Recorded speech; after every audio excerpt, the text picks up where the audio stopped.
All right, today's project, we got to get this bull gear number 12 out of this final drive assembly. Came out of a 931B. It'll also fit a D3B. Anyway, we have to get this shaft pushed out of these two bearings in order to unbolt this gear and bring it back off the shaft that way.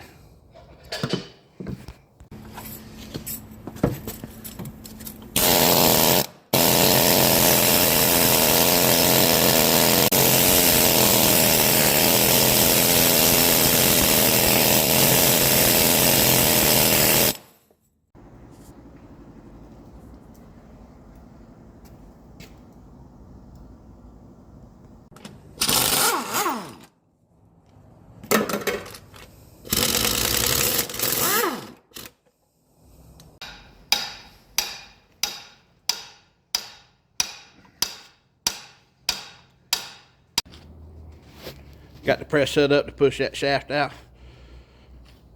You can get this puller here off the snap-on truck. It's pretty crazy expensive though, but you can use threaded rod on it, and you can also put your longer arm hooks through that bolt right there.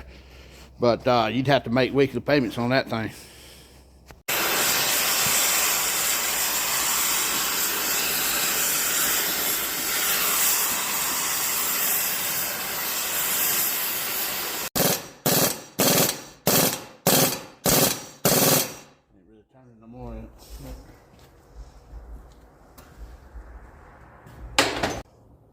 And something else, we might not have to take this one out.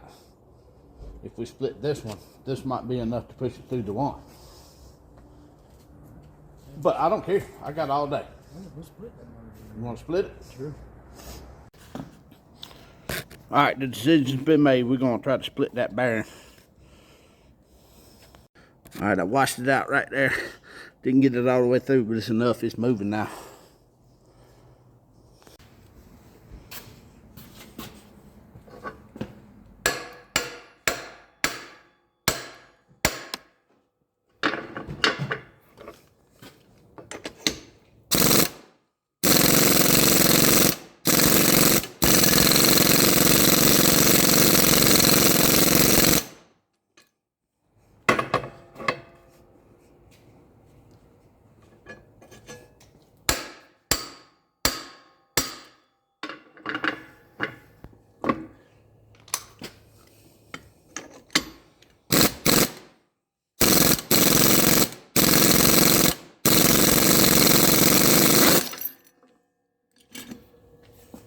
Hump!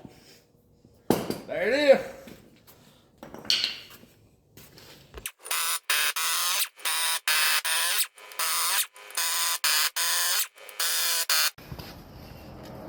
There it is.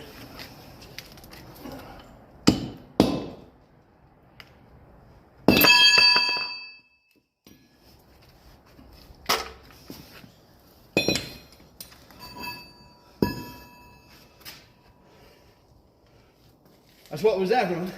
All right, cutting that bearing. I tried on this side and I kind of failed, but I tried to shortcut it.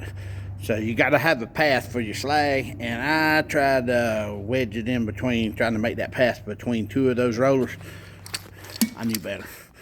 All right, but on this side where I actually got it, I washed the rollers out as well so I could create a path for the slag to go, and I didn't try to cut it all the way. I tried to get it just as thin as possible.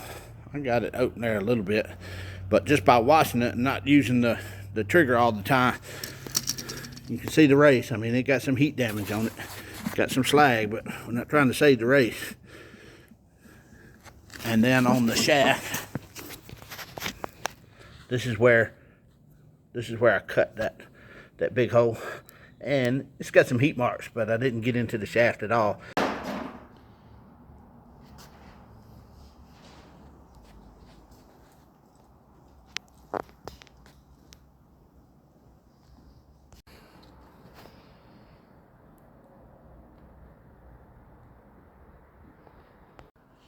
Got it wrapped, packed, boxed, double boxed. Got the Super Duty tape on it to protect it from whichever freight carrier decides they're going to toss it around. We don't want the gear getting chipped.